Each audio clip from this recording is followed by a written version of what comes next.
दोस्तों, बड़ी फिल्में दो तरह की होती हैं। एक बड़ी फिल्म वो होती है जिसकी स्टार कास्ट बड़ी होती है, जिसका बैनर बड़ा होता है और जिसका बजट बड़ा होता है। और दूसरी बड़ी फिल्म वो होती है जिसका सब्जेक्ट बड़ा होता है और सिर्फ अपने सब्जेक्ट की वजह से वो फिल्में बड़े बजट की और बड़े स्टार्स की तमाम फिल्मों से भी बड़ी हो जाती है।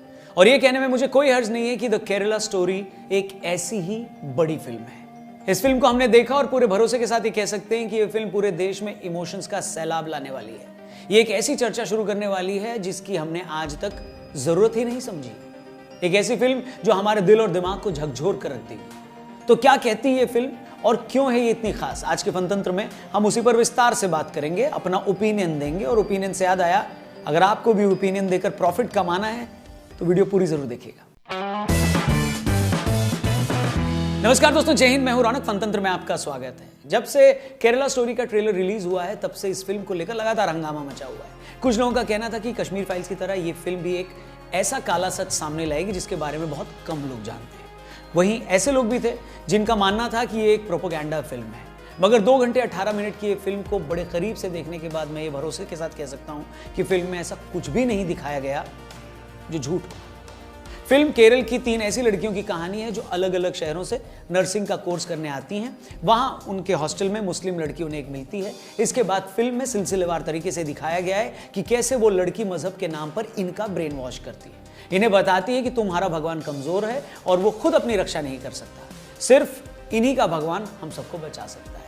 इनको अपने मुस्लिम दोस्तों से मिलवाती है जो इनके प्रेम का झूठा नाटक करते हैं। चेहरे मोहरे से और शरीफ दिखने वाले ऐसे लड़कों का काम ही यही है कि वो ऐसी कमजोर लड़कियों को अपने प्यार में फंसाते हैं, फिर इनसे फिजिकल रिलेशन बनाते हैं, उन्हें प्रेग्नेंट तक कर देते हैं ताकि वो उनसे शादी के लिए मजबूर हो जाएं और फिर शादी के नाम पर उन्हें कन्वर्ट किया जा सके। और इसके बाद उनके साथ बहुत कुछ होता है जिसे देखकर आपकी रूह कांप जाएगी। उसका ब्यौरा मैं यहाँ पर नहीं दूंगा, उसके बारे में बात नहीं करूंगा। आप थिएटर में जाकर देखेंगे तो आपको समझ में आ जाएगा। फिल्म में एक जगह पीड़ित लड़की सीनियर पुलिस ऑफिसर के सामने रोते हुए शिकायत करती है कि किस तरह प्यार के नाम पर गैर मुस्लिम लड़कियों को फंसाया जा रहा है। वो बताती है कि इसके लिए क्या क्या हथकंडे अपनाए जा रहे हैं। अपनी शिकायत में वो केरल के पूर्व सीएम का हवाला देते हुए भी ये कहती है कि अगर केरल में यूं ही कन्वर्जन चलता रहा तो 20 सालों में केरल एक इस्लामिक स्टेट बन जाएगा।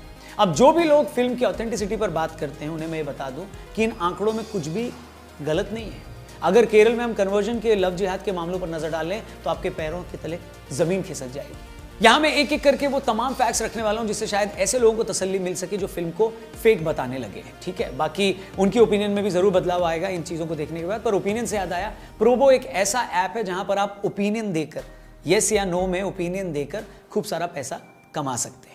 कई सारे टॉपिक्स हैं जहां पर आपको सिर्फ येस या नो में ओपिनियन देना है। डिस्क्रिप्शन में प्रोबो ऐप का लिंक दिया है, इस ऐप को डाउनलोड करो। अब इस फिल्म की हम बात कर रहे हैं द केरला स्टोरी मूवी। क्या लगता है, एक सवाल उससे भी जुड़ा वहां पर है कि क्या अपने रिलीज के पहले दिन 8 करोड़ या उससे ज्यादा की कमाई कर पाएगी फिल्म? सिर्फ येस या नो में आपको अपना ओपिनियन देना है, क्वांटिटी बढ़ा के इन्वेस्ट करना है और आप पैसे जीत सकते हो। और अगर जीते तो गूगल पे और पेटीएम वगैरह से पैसा आपको मिल भी जाएगा। इसलिए डिस्क्रिप्शन में लिंक है, उस पर क्लिक करके प्रोबो ऐप को डाउनलोड करो। फिल्म पे वापस आते हैं। देखिए, फिल्म जिस लव जिहाद और कन्वर्जन की बात करती है वो कोई हवाई मामला नहीं है। आपको बता दूं, खुद केरल हाईकोर्ट ने 9 दिसंबर 2009 में शाहीन शाह वर्सेस केरला स्टेट के सामने ये कहा था कि अलग अलग जगहों से एक साथ इतने सारे केसेस देखकर लगता है कि गैर मुस्लिम लड़कियों को टारगेट किया जा रहा है। राज्य में लव जिहाद या रोमिया जिहाद जैसा कुछ चल रहा है।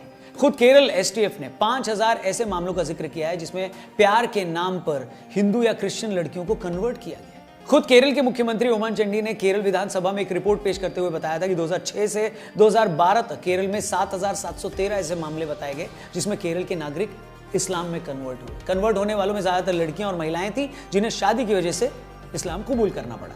2021 में केरल के प्रमुख कैथोलिक बिशप ने कहा कि अगर कोई इंसान कहता है कि केरल में लव जिहाद जैसी कोई चीज नहीं है तो वो सच्चाई से मुंह मोड़ रहा है। बिशप ने यह बताया था कि किस तरह केरल में लव जिहाद और नारकोटिक जिहाद के नाम पर गैर मुस्लिम युवाओं को टारगेट किया जा रहा है। इससे पहले 2015 में केरल की कैथोलिक बिशप काउंसिल के मुखपत्र में छपी एक रिपोर्ट में बताया गया कि किस तरह 2005 से 2012 के बीच 4000 क्रिश्चियन लड़कियों को कन्वर्ट किया गया। और तो और केरल में मौजूद दुनिया की दूसरी सबसे बड़ी सिरो मालाबार चर्च, जी हाँ, दुनिया की दूसरी सबसे बड़ी कैथोलिक चर्च ने क्रिश्चियन लड़कियों के कन्वर्जन पर अपनी चिंता भी जताई। और ऐसा नहीं है कि ये सिर्फ केरल, बेंगलोर या भारत में ही हो रहा है। कुछ दिन पहले इंग्लैंड की होम मिनिस्टर ने भी प्यार के नाम पर लड़कियों को कन्वर्ट करने के पैटर्न पर चिंता जाहिर की। उन्होंने तब कहा था कि इंग्लैंड में पाकिस्तान मूल के बहुत सारे लड़के ये काम कर रहे हैं। वेल, ये सारे फैक्ट्स इसलिए रखे हैं ताकि आप ये जान सकें कि अगर केरला स्टोरी लव जिहाद झूठे प्यार के नाम पर कन्वर्जन की बात करती है तो ये कोई हवाई बात नहीं है। अगर केरल कम्युनिस्ट पार्टी के सीएम कहते हैं कि केरल 20 सालों में इस्लामिक स्टेट बन सकता है तो आप इसे कैसे इग्नोर कर सकते हैं? अगर केरल की एसटीएफ लव जिहाद जैसे हजारों मामलों की बात करती है तो आप उसे कैसे नजरअंदाज कर सकते हैं?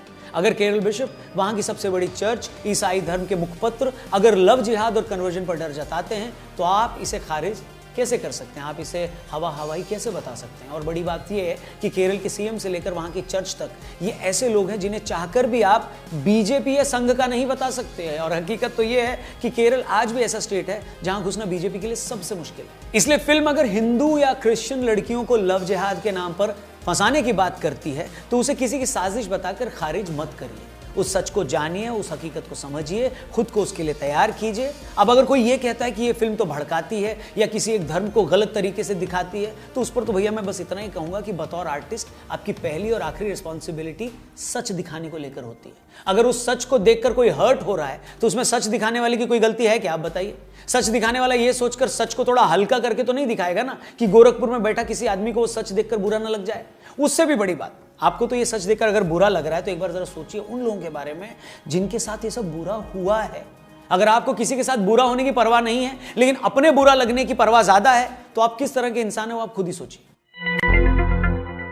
फिल्म के सीन में लव जिहाद में धोखा खाई लड़की अपने फादर से ये पूछती है कि पापा आपने हमें कभी हमारे कल्चर के बारे में नहीं बताया। मुझे लगता है ये सवाल इस पूरी फिल्म का सार है, इस पूरी फिल्म की सीख है। आज आप अपने बच्चों को खुश करने के लिए आप बताइए एक से एक महंगे स्कूलों में उन्हें डालते हैं, दुनिया की हर खुशी देते हैं, पैसा देते हैं ताकि वो खुश रहें। मगर क्या कभी ये सोचा है कि आपने कभी उन्हें बिठाकर अपने पास ये बताया कि बच्चे तुम क्या हो, जिस धर्म में तुम पैदा हुए हो वो धर्म क्या है, उसकी ताकत क्या है, क्यों उसे दुनिया का सबसे पुराना धर्म कहा जाता है? मैं ये नहीं कहता कि कुछ रिलीजन की तरह आप सिर्फ ये दिखाओ कि नहीं हमारा ही धर्म सबसे महान है, मगर आपका धर्म क्या है, उसकी क्या खासियत है, उसकी क्या हिस्ट्री है, हिंदू होकर जो आप मानते हैं वो क्या मानते हैं, वो सब उन्हें बताना चाहिए, नहीं बताना चाहिए? अगर आप बिना आध्यात्मिक तैयारी के, धार्मिक शिक्षा के बच्चों को बड़ा करेंगे तो वही होगा जो इस फिल्म में इन 3 लड़कियों के साथ हुआ। फिर कोई भी धोखेबाज आपसे आपके धर्म के बारे में सवाल करेगा, ये बताने की कोशिश करेगा कि आपका धर्म तो कमजोर है और आप उसे काउंटर नहीं कर पाओगे। मैं फिर ये कहता हूं कि आपको अपने लॉजिक से, अपने तर्कों से किसी और के धर्म को नीचा नहीं बताना है, लेकिन अपने धर्म की इतनी समझ तो पैदा करनी चाहिए ना ताकि कोई आपके धर्म को नीचा ना बता पाए। और एक बार आपकी और आपके बच्चों की वो तैयारी होगी तो कोई भी उन्हें प्यार के नाम पर, अपनी रिलीजियस सुपीरियरिटी के नाम पर मूर्ख नहीं बना पाएगा। मेरे लिए फिल्म का सबसे बड़ा मैसेज यही है कि खुद को और अपने बच्चों को अपने धर्म की शिक्षा जरूर दीजिए, उसे उसकी इंपॉर्टेंस और उसकी अच्छाइयां जरूर बताइए। वापस फिल्म पर लौटूं तो प्रोड्यूसर डायरेक्टर को अच्छे से पता था कि कुछ लोग इस फिल्म में दिखाई कहानी की ऑथेंटिसिटी पर सवाल खड़े करेंगे, इस पूरी की पूरी समस्या को ही वो खारिज करने की कोशिश करेंगे। इसलिए फिल्म के आखिर में उन्होंने उन लोगों के बयान सुनाए हैं जिनकी जिंदगी पर यह फिल्म बनी है, ताकि कुछ लोगों को यह ना लगे कि डायरेक्टर ने हवाई बात कर दी। और फिल्म के एंड में ही आपको यह देखकर बहुत बुरा भी लगता है कि जिन बच्चियों के साथ ये गलत काम हुआ उनके गुनहगार आज भी खुलेआम घूम रहे हैं। एक लड़का जो फिल्म में लड़की को धोखे से प्रेग्नेंट कर देता है, उसका असली किरदार मतलब जो रियल लाइफ में वो लड़का है वो अब भी केरल में पिज्जा शॉप चला रहा है। अच्छा, कुछ लोग ये भी शिकायत कर रहे हैं कि अरे फिल्म के टीजर में ये कैसे कह दिया कि 30,000 लड़कियों को बरगलाया गया है, उन्हें धोखा दिया गया है। तो ऐसे लोगों को मुझे सिर्फ इतना ही कहना है कि भैया जिस गुनहगार लड़के की जिंदगी पर फिल्म बन गई, जिसका गुनाह इतना बड़ा था कि पर्दे पर वो आ गया, जिसकी लाइफ पर फिल्म वालों ने घंटों की रिसर्च कर ली, और जब वो लड़का केरल में खुलेआम घूम सकता है तो बाकी हजारों लड़कियों की तो कौन ही सुनेगा? और जब उनकी सुनेगा ही नहीं और उनकी कहीं FIR दर्ज नहीं होगी तो असल आंकड़ा सामने कैसे आएगा? फिर भी जिन लोगों को सबूत चाहिए तो एक छोटा सा काम करो, YouTube पर केरला स्टोरी पर बने किसी भी वीडियो पर चले जाइए और देखिएगा वहां टॉप कमेंट किसका है। आपको हर टॉप कमेंट में यही लिखा मिलेगा कि yes, I am a Keralite and I can say it is a true story. हाँ, मैं केरल का रहने वाला हूं और मैं कह सकता हूं कि ये एक सच्ची कहानी पर बनी है। पूरा YouTube इन कमेंट से भरा पड़ा हुआ है। इसके बावजूद अगर आपको लगता है कि केरल के 3 मुख्यमंत्री झूठे हैं, केरल हाईकोर्ट झूठी है, केरल STF झूठी है, जिन 3 लड़कियों पर फिल्म बनी है वो झूठी हैं और सिर्फ आप ही सच्चे हैं, तो मैं तो यही कहूंगा कि चूहे के सामने अगर बिल्ली आ जाए और चूहा आंख बंद कर ले ना तो उससे बिल्ली चली नहीं जाती, वो उसे खा जाती है। इससे पहले कि ये कड़वी हकीकत आपको खाए, चूहे की तरह आप भी आंखें खोलिए और हकीकत का सामना करिए। और एंड में बस यही कहना चाहूंगा कि आपको ये सच्ची कहानी जरूर देखनी चाहिए। खुद भी देखिए, अपने परिवार को भी दिखाइए। एक बार फिल्म देखेंगे तो खुद ब खुद समझ जाएंगे कि आप क्या नहीं कर रहे जो आपको करना चाहिए। वही बात फिल्म में लड़की अपने पिता से कहती है कि पापा आपने कभी हमें अपने कल्चर के बारे में क्यों नहीं बताया। देखिए और समझिए कि आपको क्या करना है और आप क्या नहीं कर रहे हो। बाकी इस वीडियो में इतना ही। जाने से पहले एक बार फिर से बता दूं, फिल्म को देखने के बाद आपका जो भी ओपिनियन हो उसे कमेंट सेक्शन में शेयर करिएगा। और हाँ, प्रोबो एक ऐसा प्लेटफॉर्म है जो आपको आपके ओपिनियन के भी पैसे देता है। डिस्क्रिप्शन में लिंक दिया है, प्रोबो ऐप को डाउनलोड करो, वेलकम बोनस मिलेगा आपको। बहुत सारे टॉपिक्स हैं, सिर्फ यस या नो में ओपिनियन दीजिए और पैसे कमाइए। जाने से पहले चैनल को सब्सक्राइब करिए। ये वीडियो पसंद आए तो इसे और भी लोगों तक जरूर पहुंचाइएगा, शेयर करिएगा। अपना ख्याल रखिए। नमस्कार, जय हिंद।